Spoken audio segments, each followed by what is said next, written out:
প্রিয় দর্শক, আসসালামু আলাইকুম। সবাইকে আমন্ত্রণ জানাচ্ছি বাংলাভিউ টিভি রাজদরবার অনুষ্ঠানে। প্রিয় দর্শক, আজকে আমরা কথা বলবো ভয়াল 21শে আগস্ট এবং সেই 21শে আগস্ট 2004-এর ফিরে দেখা কিছু স্মৃতিচারণের উপর। আর এই বিষয়টি নিয়ে স্মৃতিচারণ করার জন্য আজকে বাংলাভিউ স্টুডিওতে আমরা যাকে আমন্ত্রণ জানিয়েছি, তিনি সেই ভয়াল 21শে আগস্টের একজন প্রত্যক্ষদর্শী এবং একজন আওয়ামী লীগ নেতা। আজকে আমরা আমন্ত্রণ জানিয়েছি জগদীশ চন্দ্র দাসকে। তিনি বাংলাদেশ আওয়ামী লীগ সিলেট মহানগরের বন ও পরিবেশ বিষয়ক সম্পাদক।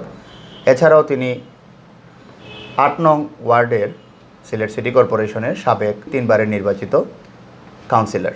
এছাড়াও তিনি সিলেট জেলা যুবলীগের সভাপতি হিসাবে দায়িত্ব পালন করেছেন। জনাব জগদীশ চন্দ্র দাস, আপনাকে বাংলাভিউ টিভি রাজদরবার অনুষ্ঠানে স্বাগত জানাচ্ছি। কেমন আছেন আপনি? ভালো আছি। বাংলাভিউ টিভি রাজদরবারের অনুষ্ঠানে আমাকে আমন্ত্রণ করায় আমি আমার ব্যক্তিগত পক্ষ থেকে আপনাদেরকে ধন্যবাদ জানাই। জি, আজকে আসলে আমরা যে বিষয়টি নিয়ে কথা বলতে চাচ্ছি, যে আপনি জানেন যে 21শে আগস্ট 2004-এর বাংলাদেশের জন্য একটি কলঙ্কিত দিন। যে দিনটিতে আসলে ভয়াবহ একটি গ্রেনেড হামলা হয়েছিল আওয়ামী লীগের একটি জনসভায়, এবং সেখানে আসলে প্রায় 300 মানুষ আহত হয়েছেন, 24 জন নিহত হয়েছেন। বাংলাদেশ আওয়ামী লীগের একজন সিনিয়র নারী নেত্রী আইবি রহমানও নিহত হয়েছেন। বাংলাদেশ সরকারের বর্তমান প্রধানমন্ত্রী তৎকালীন বিরোধী দলীয় নেত্রী শেখ হাসিনাও মারাত্মকভাবে আহত হয়েছিলেন। আসলে তাকে প্রাণে হত্যার জন্যই হয়তোবা এই আয়োজনটি ছিল। তো আপনি সেই ঘটনার দিন ঢাকায় উপস্থিত ছিলেন ওই জনসভায়। জি, কেমন ছিল আসলে সেই দিনের স্মৃতিটুকু, বা কি হয়েছিল আসলে সেখানে? আমি আমাদের কেন্দ্রীয় কর্মসূচি অনুযায়ী সেদিন আমাদের তখন আমি যুবলীগের সভাপতি ছিলাম সিলেট জেলা এবং কেন্দ্রীয় কমিটির মেম্বার ছিলাম, এবং আমার সেক্রেটারি আজাদুর রহমান আজাদ, উনিও সিলেট জেলা যুবলীগের সেক্রেটারি এবং কেন্দ্রীয় কমিটির মেম্বার ছিলেন উনিও। তো আমরা দুজন সহ সিলেট জেলার নেতৃবৃন্দ আমরা সেখানে 2004 সালের 21 আগস্ট আমরা কেন্দ্রীয় কর্মসূচি অনুযায়ী সেখানে উপস্থিত ছিলাম। সেদিন উপস্থিত হওয়ার কারণ হলো এটাই যে আমাদের সিলেটে 7 আগস্ট আমাদের গুলশানে মহানগর আওয়ামী লীগের এই মিটিংয়ে তখনকার বিএনপি এবং খালেদা জুটের যারা দুষ্কৃতী ছিল, সন্ত্রাসী, তারা আমাদের এই আওয়ামী লীগের মিটিংয়ে গ্রেনেড হামলা চালিয়েছিল। সেদিন আমাদের মহানগর আওয়ামী লীগের নেতাকর্মী সহ অনেক আহত হয়েছিলেন। সেই আহত হওয়ার কারণে আমাদের এই কেন্দ্রীয় নেত্রী বঙ্গবন্ধুর কন্যা শেখ হাসিনা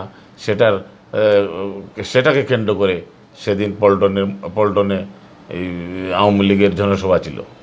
আওয়ামী লীগের জনসভায় সভানেত্রীকে আমরা আমন্ত্রণ জানাতে গিয়ে আমাদের কেন্দ্রীয় আওয়ামী লীগ যুবলীগের সভাপতি চেয়ারম্যান ছিলেন জাহাঙ্গীর কবির নানক সাহেব এবং সেক্রেটারি ছিলেন মির্জা আজম এমপি। ওনার নেতৃত্বে আমরা সিলেট জেলা যুবলীগের সভাপতি সাধারণ সম্পাদকের নেতৃত্বে আমরা তখন সেদিন নেত্রীকে আহ্বান করে আমরা জনসভায় নিয়ে আসলাম। নিয়ে আসার পর সেখানে বঙ্গবন্ধুর কন্যা শেখ হাসিনা তখন ঠাকের উপরে উঠে বক্তব্য দেওয়া, অস্থায়ী মঞ্চ ছিল। এই অস্থায়ী মঞ্চে বক্তৃতা দেওয়াকালীন এক সময় আমাদের সিলেটের কথা চলে আসলো। সিলেটের কথা চলে আসার পর আমাদের তৎকালীন সময় আমাদের মহানগর আওয়ামী লীগের সভাপতি বদরুদ্দিন আহমদ কামরান এবং সাধারণ সম্পাদক অ্যাডভোকেট মিসবাউদ্দিন সিরাজ, যিনি এখন কেন্দ্রীয় আওয়ামী লীগের সাংগঠনিক সম্পাদক, ওনাদের নাম বঙ্গবন্ধু কন্যা শেখ হাসিনা বক্তব্যে এনেছিলেন। আমি তাৎক্ষণিক সময় বদরুদ্দিন কামরান এবং মিসবাউদ্দিন সিরাজ সাহেবকে বলেছিলাম যে, মিসবা ভাই, আপনাদের প্রেসিডেন্ট এবং সেক্রেটারি দুজনের কথাই নেত্রী বক্তব্যে এনেছেন। এমনি সময় তখন ধাম করে এই রবনা হোটেলের সাইড থেকে 3টি গ্রেনেড হামলা হলো। গ্রেনেড হামলা হওয়ার সাথে সাথেই তখন মানুষ দৌড়ঝাঁপ দিতে লাগলো। তখন আমাদের কেন্দ্রীয় আওয়ামী লীগের সিনিয়র নেতৃবৃন্দ আমাদের বঙ্গবন্ধু কন্যা শেখ হাসিনাকে ঠাকের মধ্যে মানববাচির করে আমাদের নেত্রীকে উনাকে বাঁচানোর চেষ্টা করলেন এবং তাদের মানব প্রাচীর পিছনে ছিল আমাদের এই কেন্দ্রীয় যুবলীগ এবং স্বেচ্ছাসেবক লীগের মানব প্রাচীর। সেই মানব প্রাচীর আওয়ামী লীগ এবং কেন্দ্রীয় যুবলীগ এবং এই স্বেচ্ছাসেবক লীগ উভয়ে মিলে মানব প্রাচীর করে করে করে করে আমরা নেত্রীকে গাড়িতে তুলে দেওয়ার চেষ্টা করলাম। তখনকার সময় আরও 3টি গ্রেনেড চার্জ করা হলো। মানে সেখানে আপনাদের যে মানব প্রাচীর সেটির আসলে মূল উদ্দেশ্যটি হচ্ছিল শেখ হাসিনাকে বাঁচানো এবং রক্ষা করা। তো সবাই যখন মানব প্রাচীর করলেন তখন উপস্থিত ছিলেন আমাদের সাবেক ঢাকার মেয়র জনাব হানিফ সাহেব, উপস্থিত ছিলেন আমাদের যেমন আমাদের তুফাইল ভাই, উপস্থিত ছিলেন আব্দুর রাজ্জাক সাহেব, উপস্থিত ছিলেন সুরঞ্জিত সেনগুপ্ত, উপস্থিত ছিলেন সাবের সাহেব, উপস্থিত ছিলেন আমর হোসেন আবু সাহেব সহ আওয়ামী লীগের কেন্দ্রীয় নেতৃবৃন্দ সেখানে উপস্থিত ছিলেন। সবাই মিলে মানব প্রাচীর করেছিলেন সেদিন শেখ হাসিনাকে রক্ষা করার জন্য। তখন আমরাও উনাদের পিছনে ছিলাম মানব প্রাচীর করে। তখন শেখ হাসিনাকে আমরা যখন মানব প্রাচীর করে করে করে করে নিয়ে নেত্রীর গাড়িতে তুলে দিতাম, তখন নেত্রীর গাড়িটিকে রহমানিয়া হোটেলের ওদিক থেকে থাক করে গাড়ির চাকাকে ব্রাস্ট মারা হলো। তখন চাকাতে কোনো পাম্প ছিল না। এরপরও নেত্রীকে তুলে দেওয়া হলো গাড়িতে।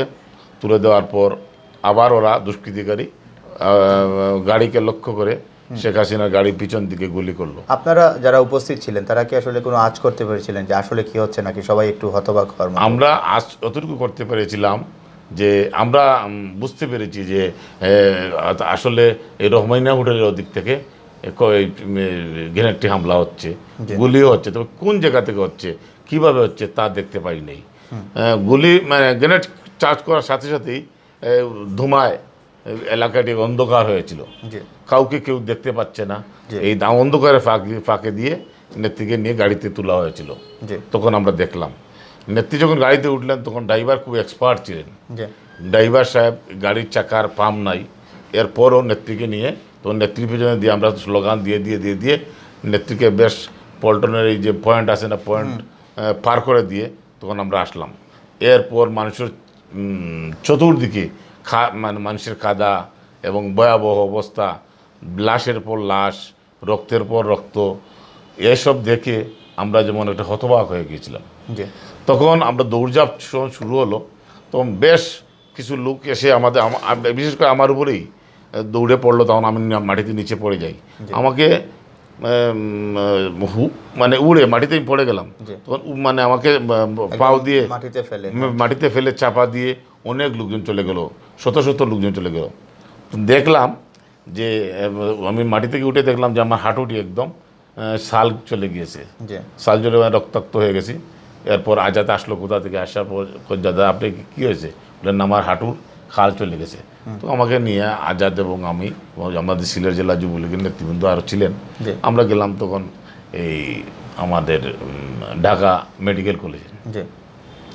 ঢাকা মেডিকেল কলেজে গিয়ে দেখি লাশের পর লাশ, আর রক্তের জন্য অনেক লোকজন মারা যাচ্ছে। তখন এই বিএনপির খালেদা জিয়ার আমল, তখনকার এই যে মেডিকেলে তাদের কোনো ভালো ডাক্তারও ছিল না, কোনো ডাক্তারই চিকিৎসা করে নাই, সবাই চিৎকার করতেছে, রক্তের জন্য চিৎকার করতেছে। তখন কোনো আওয়ামী লীগের যে একটি ডাক্তার কি যে মেডিকেল ইউনিট ছিল, ওনারা এসে হাত বাড়িয়ে যেমন এই কাজগুলা, যেমন আমাদের যারা অনেক আহত হয়েছে, নিহত হয়েছে, ওই যেমন অনেকগুলা ওনারা ট্রিটমেন্ট করতে শুরু করলেন। আমরাও দেখলাম। দেখার পর মুন্নি শাহ আসলেন, মুন্নি শাহ আসে সবার সাক্ষাৎকার নিলেন। সাক্ষাৎকার নেওয়ার পর দেখি হঠাৎ করে একটা লোক দেখি রক্তের জন্য কাতরাচ্ছে। তো জিজ্ঞালাম যে আপনার রক্তের গ্রুপটা কি? বললো ও পজিটিভ। আমি ঠিক আছে, আমারও ও পজিটিভ রক্ত, আপনারা নেন। তখন আমি আমাকে একজন ডাক্তার সাহেব নিয়ে গেলেন রুমে। যাওয়ার পর আমি আমার 1 পাউন্ড রক্ত দিলাম। আমি দেওয়ার পর আমি আসলাম। আসার পর এমন সব মুন্নি শাহ আসছেন। মুন্নি শাহ এসে রহমান আজাদের বাড়ির কথা জিজ্ঞেস করেছেন, ওনার রাজনৈতিক পরিচয় চেয়েছেন, ওনাকে বিভিন্ন ধরনের প্রত্যক্ষদর্শী হিসাবে প্রশ্ন করেছেন, উনি উত্তর দিচ্ছে। তেমনিভাবে আমাকেও মুন্নি শাহ আমার বাড়িঘর এবং আমার রাজনৈতিক পরিচয় সব চেয়েছেন জি এবং আমি তা বলেছি। জি বলার পর এই সাক্ষাৎকার দেওয়ার পর হঠাৎ করে শুনলাম যে সুরঞ্জিত সেনগুপ্ত একটি ক্লিনিকে আছেন, উনি জি। মৃত্যুর সাথে পাঞ্জা লড়ছেন। জি আমি এবং আজাদ যুবলীগ, সিলেট জেলা যুবলীগের নেতৃত্বে সবাই সেই ক্লিনিকে গেলাম। জি গিয়ে দেখলাম বাবু সুরঞ্জিত সেনগুপ্ত উনি একটি আইসিইউতে আছেন, জি ওনাকে দেখার মতো কোনো সুযোগ নাই। জি তখন হঠাৎ করে সেখান থেকে নামিয়ে তো গেলাম পিজিতে। জি পিজিতে তখন আমাদের এই যে সাবেক প্রেসিডেন্ট জিল্লুর রহমান সাহেব, জি ওনার স্ত্রী আইবি রহমান, উনি ছিলেন সেখানে। তিনি কি তখনও জীবিত ছিলেন নাকি ইতিমধ্যে মারা গিয়েছেন? জীবিত কি মারা গিয়েছেন সেটাও অনেকে তখনও বুঝতে পরিষ্কার পারে, হয়নি। হ্যাঁ পরিষ্কার হয় নাই। তো অনেক লোক, হাজার হাজার লোক, জি অনেকেই গিয়ে কাছাকাছি হতে পারছে না। জি তো আমরা যাই হোক কোনো রকম কাছাকাছি গিয়েছিলাম।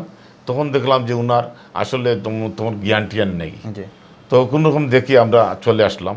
চলে আসার পর তো সিলেট থেকে সারা বাংলাদেশে জানাজানি হয়ে গেল। সিলেট থেকে আমাদের পরিবার পরিজন আত্মীয় স্বজন সবাই আমাদেরকে এই ফোনের উপর ফোন করতেছে, জি, জি। তোমরা তাড়াতাড়িতে বাড়িতে আসো, তাড়াতাড়ি বাড়িতে আসো। আমরা বলতেছি ঠিক আছে আমরা আসতেছি, আমাদের নেতৃত্বকে আমরা যোগাযোগ করে আমরা আসতেছি। তারপরে আমরা আমাদের নানক ভাইয়ের সাথে আমরা যোগাযোগ করলাম, মির্জা আজম সাহেব ভাইয়ের সাথে যোগাযোগ করলাম, আরও নেতৃবৃন্দ যারা আছে কেন্দ্রীয় নেতৃবৃন্দ সবার সাথে যোগাযোগ করলাম। ওনারা বললেন এক কাজ করো জগদীশ আজাদ, তোমরা এক কাজ করো, তোমরা এখন বাড়িতে চলে যাও, দেশের অবস্থা তো ভালো নয়, তোমরা বাড়িতে চলে যাও, তোমরা সেখান থেকে আমাদের খবরাখবর নিও। জি তখন আমরা বাড়িতে চলে একটি আসলাম। ছোট বিষয় যে সরকারি দল হোক কিংবা বিরোধী দল হোক, আমরা দেখি যে কোনো একটি যদি জনসভা করা হয় সেটির জন্য সাধারণত এক ধরনের নিরাপত্তা বেষ্টনী থাকে, যেটি আইনশৃঙ্খলা বাহিনী করে থাকে। তো তখন আসলে বিএনপি জোট সরকারের আমল এবং জনসভাটি আওয়ামী লীগ বিরোধী দলে। তখন আপনারা তো প্রত্যক্ষদর্শী ছিলেন, আপনাদের কি মনে হয়েছিল যে সেখানে কি যথেষ্ট নিরাপত্তা বলয় ছিল নাকি ওই বিষয়ে কোনো ঘাটতি ছিল সরকারের পক্ষ থেকে? নিরাপত্তা বলয় ছিল, পুলিশের লোকজন চতুর্দিকে ছিল।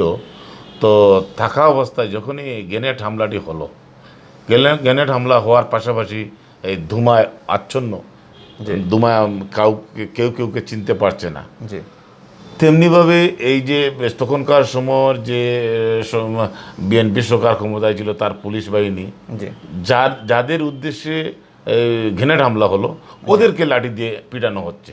জি তো ওনার উচিত ছিল যে গ্রেনেডটি কোথা থেকে আসলো জি সেটা জি বাইর করা উচিত ছিল ওদের। এটা না করে যারা নিক্ষেপপ্রাপ্ত হয়েছে ওদেরকে লাঠি চার্জ করে মারধর করে ওনাদেরকে মারতেছে, এই আর কি। আচ্ছা, এখানে আরেকটি বিষয় আছে যে ধরুন এর আগেও কিন্তু শেখ হাসিনার উপর হামলা হয়েছে এবং ওনার প্রাণনাশের চেষ্টা করা হচ্ছে। তো একজন রাজনৈতিক নেতা হিসেবে আপনি কি মনে করেন যে এই আক্রমণটিও শুধুমাত্র একজন শেখ হাসিনাকে হত্যা করার জন্যই কেন্দ্র বা তার প্রাণনাশের চেষ্টায় এই হামলাটি কি হয়েছিল, বা এর আসল উদ্দেশ্যটা কি হতে পারে? উদ্দেশ্যটা তো একটা পরিষ্কার, যেমন 1975 15ই আগস্ট জি এই বঙ্গবন্ধু কন্যা বঙ্গবন্ধু শেখ মুজিবুর সহ জি তাদের সপরিবারে এই খালেদা জিয়ার স্বামী জিয়াউর রহমান উনার নেতৃত্বেই সপরিবারে হত্যা করা হয়েছিল। এখন জিয়াউর রহমানের পরে উনি আসছেন, ক্ষমতায় আছেন খালেদা জিয়া, এবং খালেদা জিয়ার ছেলে তারেক রহমান, উনি খালেদার চেয়ে তারেক রহমান বেশি প্রভাব খাটাতেন সে দলে।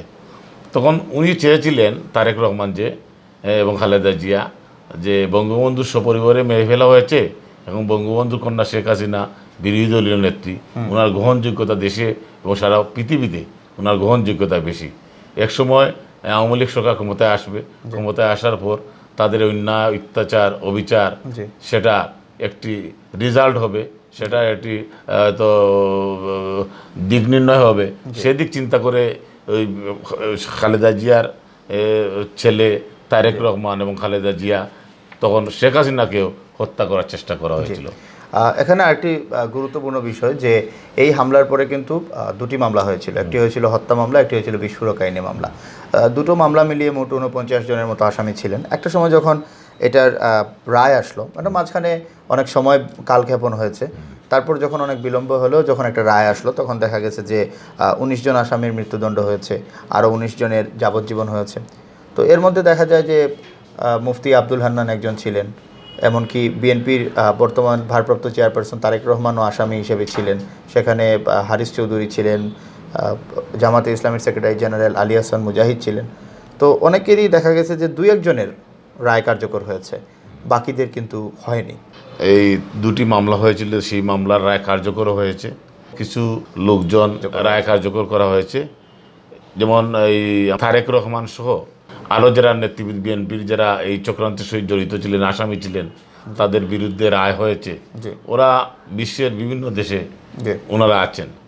আমি মনে করি আজকের এই মাসে আমাদের বঙ্গবন্ধুর কন্যা শেখ হাসিনাকে যারা মারতে চেয়েছিল তাদের বিরুদ্ধে যে মামলা এবং রায় হয়েছে, সেই রায়টি কার্যকর যাতে হয়, তারা যেভাবে যে কোনো দেশেই থাকুক না কেন, আমাদের বাংলাদেশের যিনি প্রধানমন্ত্রী এবং যিনি রাষ্ট্রপতি আছেন, ওনার মাধ্যমে আমি চাই যে এই ফন্ড এই আগস্ট মাসে তাকে আমি দাবি জানাই যে ওনাদেরকে ওনারা যেন যেভাবেই আছেন, যে দেশেই থাকেন না কেন, ওনাদেরকে বাংলাদেশে আনে, ওনাদের রায় যাতে কার্যকর করা হয়, সেই দাবি আমার। জি, আমরা আপনার বিশাল অভিজ্ঞতার কথা শুনলাম, যেহেতু আপনি প্রত্যক্ষদর্শী ছিলেন। সর্বশেষ একটি কথা যদি জানতে চাই, যে আপনি নিজেও তো আপনার পুরো জীবনটাই রাজনীতির সাথেই আসলে যুক্ত, তো সেই সময়ে আসলে জঙ্গিবাদ এক ধরনের মাথাচাড়া দিয়ে উঠেছিল বাংলাদেশ, এখন আসলে সেই অবস্থা নেই।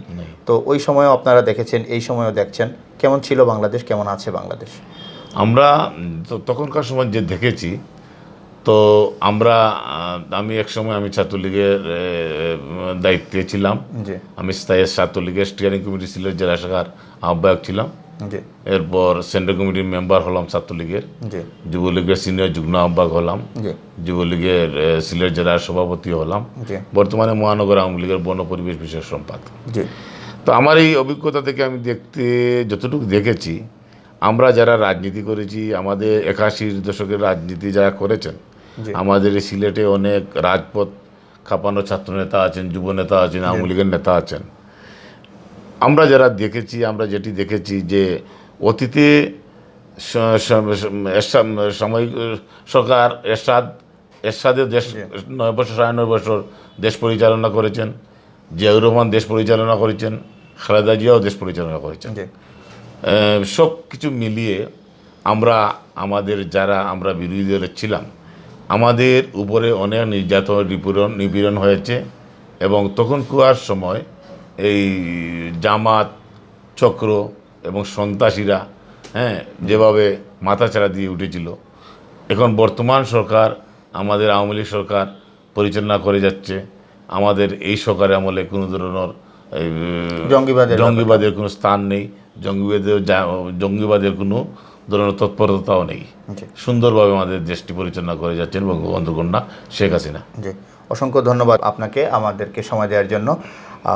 আমরা অনেক কিছু শুনলাম, ভয়াল সেই 21শে আগস্টের অনেক ভয়াবহ বর্ণনাই আপনি দিলেন। আপনাকে বাংলা ভিউ টিভি রাজদরবারের পক্ষ থেকে ধন্যবাদ জানাচ্ছি আমাদেরকে সময় দেওয়ার জন্য।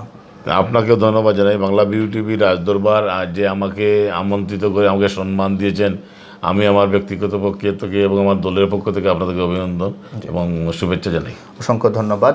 প্রিয় দর্শক, আমরা কথা বলছিলাম জগদীশ চন্দ্র দাসের সাথে। তিনি 2004 সালের 21শে আগস্টের যে ভয়াবহ গ্রেনেড হামলা, যেটি আসলে বাংলাদেশের বর্তমান প্রধানমন্ত্রী শেখ হাসিনাকে হত্যা চেষ্টার অন্যতম একটি ষড়যন্ত্র বলে বাংলাদেশে একটি কালো দিন হিসাবে আখ্যায়িত আছে, সেই দিনটিতে আসলে একদমই ঘটনাস্থলে উপস্থিত ছিলেন তৎকালীন সময়ের সিলেট জেলা যুবলীগের দায়িত্বে থাকা একজন জগদীশ চন্দ্র দাস। তার কাছ থেকে আমরা অনেক ভয়াবহ বর্ণনা শুনলাম এবং এটি আসলে রীতিমতো গা শিউরে ওঠার মতো একটা বিষয়, এবং সেটির বিচারও আসলে একটা সময় নির্দিষ্ট সময় পরে বিচারও হয়েছে। বিচারের রায় কিছুটা কার্যকর হয়েছে, কিছুটা উনি দাবি জানালেন যাদের কার্যকর হয়নি তাদেরকে যেন এই সরকারের আমলে অচিরে যেন সেই রায়গুলো কার্যকর হয়। আর উনি যেটি তুলনা করলেন যে ওই সময়টাতে, তৎকালীন সময়ে বাংলাদেশে যেভাবে জঙ্গিবাদ সহ বিভিন্ন সন্ত্রাসী কার্যক্রম মাথাচাড়া দিয়ে উঠেছিল, জগদীশ চন্দ্র দাসের ভাষ্য হচ্ছে যে বর্তমান বাংলাদেশ সেই জায়গা থেকে অনেক ভালো একটি জায়গায় আছে এবং সুন্দর একটি আগামীর পথে আছে। আমরাও একই প্রত্যাশায় আজকের রাজদরবার থেকে বিদায় নিচ্ছি যে বাংলাদেশ একটি সুন্দর, সমৃদ্ধ, উন্নত বাংলাদেশ হবে, এগিয়ে যাবে বাংলাদেশ। দেখা হচ্ছে আগামী পর্বে অন্য কোনো বিষয় নিয়ে নতুন কোনো অতিথির সাথে। সে পর্যন্ত ভালো থাকুন, সুস্থ থাকুন। আসসালামু আলাইকুম।